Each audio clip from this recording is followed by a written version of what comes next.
ইউনূস ও তার উপদেষ্টা পরিষদকে আরো বেকায়দায় ফেলেছেন এক উপদেষ্টা এবং এক হাফ উপদেষ্টা। সব মিলিয়ে সংকট বাড়ছে নোবেল বিজয়ীর, এতটাই বাড়ছে যে যে কোনো সময় শেষ হতে পারে শান্তিতে নোবেল বিজয়ীর অশান্ত অধ্যায়। ইতিমধ্যে আপনারা জানেন যে সেনাপ্রধানের বেশ কিছু বক্তব্য সামনে এসেছে। সর্বশেষ এই পদত্যাগ কাহিনীর মাঝখানে আবারও আলোচনায় ১/১১ ফিরে আসতে পারে বা সেই বন্দোবস্তেরই আয়োজন চলছে। সেনাবাহিনীর পক্ষ থেকে দেশবাসীর প্রতি সতর্কবার্তা পাঠানো হয়েছে, সাবধান থাকার কথা বলা হয়েছে। প্রধান উপদেষ্টার পদ থেকে ডক্টর মোহাম্মদ ইউনূসের পদত্যাগের যে বিষয়টি তা স্রেফ একটা নাটক ছিল এবং সেই নাটকটি মারাত্মকভাবে ফ্লপ করেছে এবং যারা নাটকটি করতে চেয়েছিল এবং এটির মধ্য দিয়ে এক ধরনের জিহাদ ঘোষণা করতে চেয়েছিল সেনাবাহিনীর বিরুদ্ধে, সেটি বোধহয় আর এগোচ্ছে না। তবে তারপরেও বলি, তারা কিন্তু থেমে নেই। ডক্টর মোহাম্মদ ইউনূস পদত্যাগ করবেন বলে সিদ্ধান্ত নিয়েছিলেন গতকাল। এমনকি তড়িঘড়ি করে একটা ভাষণের খসড়াও তৈরি করেছিলেন তিনি।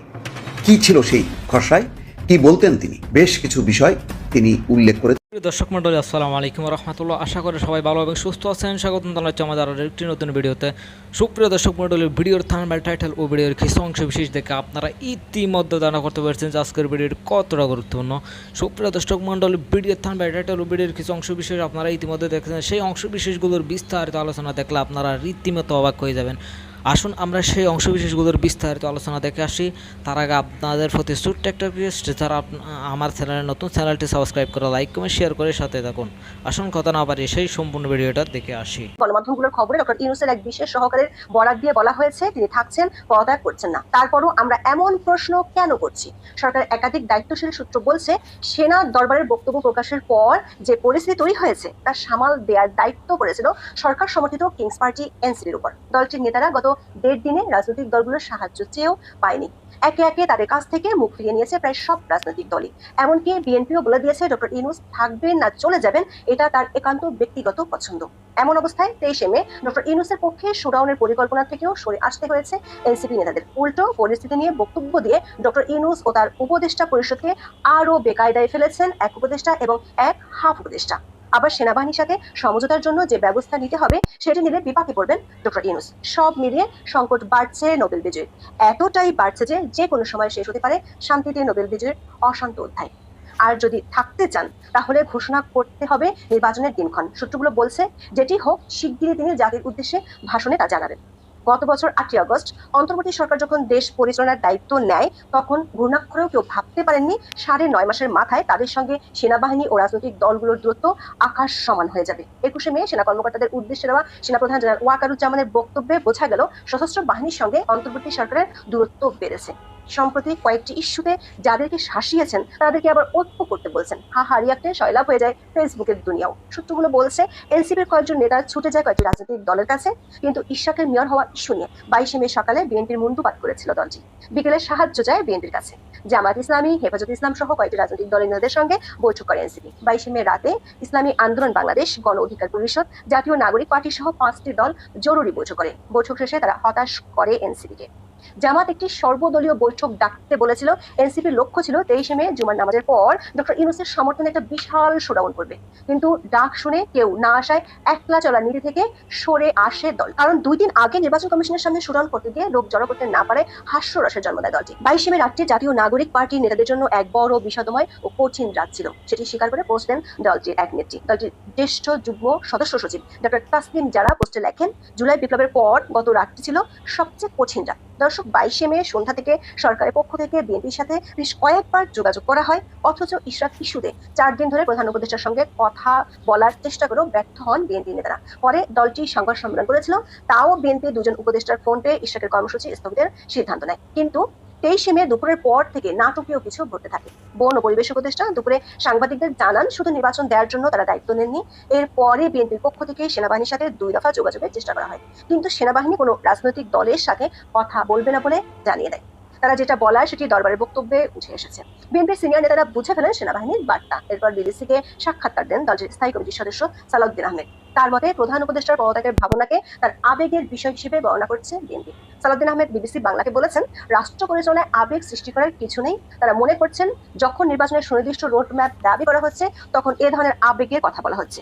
বিএনপির পক্ষ থেকে জানিয়ে দেওয়া হয়েছে ডক্টর ইউনূস থাকবেন কি থাকবেন না সেটা তার একান্ত ব্যক্তিগত বিষয়। তিনি যদি চলে যান তাহলে রাষ্ট্র বসে থাকবে না, তার বিকল্পও আছে। সূত্রগুলো বলছে বিএনপির পক্ষ থেকে উপদেষ্টা আসিফ মাহমুদ ও মাহফুজ আলম এবং জাতীয় নিরাপত্তা উপদেষ্টা খলিলুর রহমানের পদত্যাগের শর্ত দেওয়া হয়েছে। সেনাবাহিনীতে ষড়যন্ত্রের অভিযোগ আছে খলিলুর রহমান এবং একজন উচ্চপদস্থ সেনা কর্মকর্তার বিরুদ্ধে, তাদের সরিয়ে দেওয়ার শর্ত জুড়ে দিয়েছে সেনা সদর। ডক্টর ইউনূসের ঘনিষ্ঠজনরা বলছেন এই চারজনকে প্রত্যাহারের শর্ত মেনে নেওয়া ডক্টর ইউনূসের জন্য প্রায় অসম্ভব। সেটি হলে তার শেষ আশ্রয়স্থল এনসিপিও হাত থেকে ছুটে যাবে। সেক্ষেত্রে অপশন দুটি, এক অধ্যাপক ইউনূস চলে যেতে পারেন, আর তা না হলে সেনাবাহিনী ও রাজনৈতিক দলগুলোকে আস্থায় এনে নির্বাচনের দিকে যেতে পারেন। পরেরটি তার জন্য বিরাট রাজনৈতিক পরাজয় হয়ে যাবে। সূত্রগুলো বলছে 23 মে ইউনূস সামরিক বাহিনীর সাথে সমঝোতার অনেক চেষ্টা করেছেন, কিন্তু তার বিশেষ সহকারী পোস্টে উল্টো সেনাপ্রধান কি পারেন না তা নিয়ে প্রশ্ন ছুড়ে দেওয়া হয়েছে। এই পোস্টের পর সমঝোতার পথ একেবারেই বন্ধ হয়ে যায়। বিএনপি ও সেনাবাহিনীর কাছ থেকে কড়া বার্তা পেয়ে এনসিপি সুরেলাবাসী একেবারেই ফেটে চৌচির হয়ে গেছে। আগের মতো সমঝোতা করে আরো এক দফা নির্বাচন পেছনের কৌশল ভেস্তে গেছে। দর্শক, এনসিপি ও ইউনূসের সরকার সামরিক বাহিনীর সাথে এক অদৃশ্য দ্বন্দ্বে জড়িয়ে পড়েছে, যা এখন রীতিমতো দৃশ্যমান। নিয়ন্ত্রণ ও সমর্থনের দ্বন্দ্বে উভয় পক্ষের মাঝে তৈরি হয়েছে অদৃশ্য দেয়াল। এটিকে বলে একটি প্রশাসনিক মতপার্থক্য নয়, এটি এমন এক উত্তপ্ত সমীকরণ যেখানে বেসামরিক নেতৃত্ব আগুন নিয়ে ফেলছে। সূত্রগুলো বলছে এই সংঘাতে শেষ হতে চলেছে। যদি শেষ না হয় তাহলে তা শুধু সরকারের নয়, গোটা শাসন ব্যবস্থার স্থিতিশীলতা প্রশ্নের মুখে ফেলতে পারে।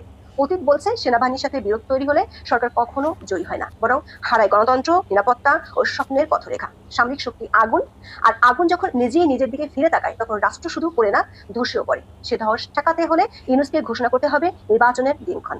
প্রধান উপদেষ্টার পদ থেকে ডক্টর মোহাম্মদ ইউনূসের পদত্যাগের যে বিষয়টি তা স্রেফ একটা নাটক ছিল এবং সেই নাটকটি মারাত্মকভাবে ফ্লপ করেছে।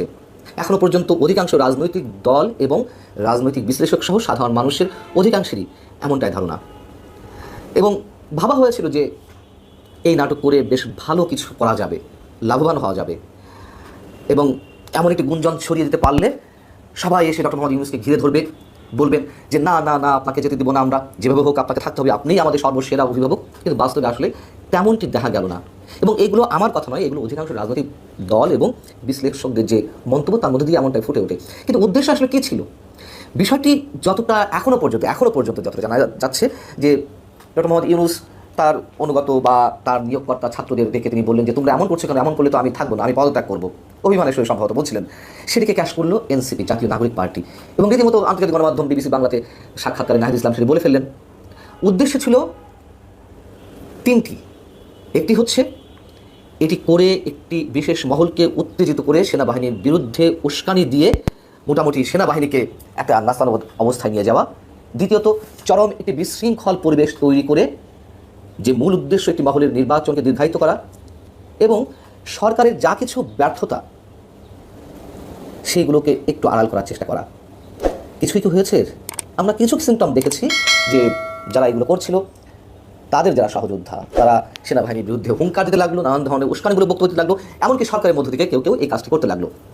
তো বিএনপি নেতা সালাউদ্দিন আহমেদ তিনি কি বলছেন একটি টেলিভিশনে সাক্ষাৎকারের সময়? তিনি বলছেন যে ডক্টর মোহাম্মদ ইউনূসকে তো কেউ পদত্যাগ করতে বলেনি, যিনি পদত্যাগ করতে যাচ্ছিলেন উনি যদি পদত্যাগ করতে চান সেটি একান্তই ওনার ব্যক্তিগত বিষয়, আমরা তাকে পদত্যাগ করতে বলিনি। সেনাপ্রধান সম্পর্কে সালাউদ্দিন আহমেদ বলছেন সেনাপ্রধান এমন কিছু বলেননি যা তার জুরিসডিকশনের মধ্যে পড়ে না, বরং সাধারণ মানুষের যে চাওয়া প্রত্যাশা সেটি প্রতিফলিত হয়েছে সেনাপ্রধানের বক্তব্যে। এবং এরপরেও যদি উনি একান্তই ব্যক্তিগতভাবে তার দায়িত্ব পালনে অপারগতা প্রকাশ করেন সেটি তার বিষয়, রাষ্ট্র তার বসে থাকবে না, পৃথিবীর কোনো কিছুর জন্য বা কারোর জন্যই কোনো কিছু থেমে থাকে না। আরেকটি ইঙ্গিত তিনি দিয়েছেন যে ডক্টর মোহাম্মদ ইউনূস ওয়ানের সময় একটি রাজনৈতিক দল গঠন করতে চেয়েছিল, এখন তার মনে কী অবস্থা আমরা জানি না।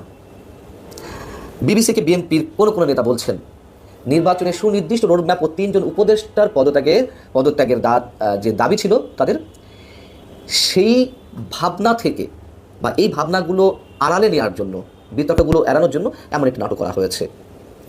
এবং মাহমুদুর রহমান মান্না কি বলছেন আরেকটি টেলিভিশন একটি টকশোতে বাংলা ভিশনে, তিনি বলছেন যে এনসিপিকে প্রমোট করেছে ডক্টর মোহাম্মদ ইউনূস। 52 থেকে আজ অবধি 52 ভাষা আন্দোলন থেকে আজ অবধি বাংলাদেশে যতগুলো আন্দোলন হয়েছে তার নেতৃত্ব তো ছাত্ররাই ছিল, কিন্তু সেই ছাত্ররা কখনো ক্ষমতায় বসতে চায়নি, রাজনৈতিক দল গঠন করেনি।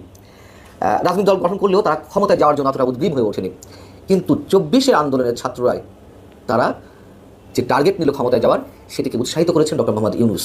উনি যদি পদত্যাগ করতে চানই সত্যি সত্যি, তাকে দড়ি দিয়েও কেউ বেঁধে রাখতে পারবে না। এবং উনি যেটি বলেছেন সেটি কথার কথা, এমনটাই মাহমুদুর রহমান মান্নার, মানে জাতীয় ঐক্য মাহমুদুর রহমান মান্নার ব্যাখ্যা।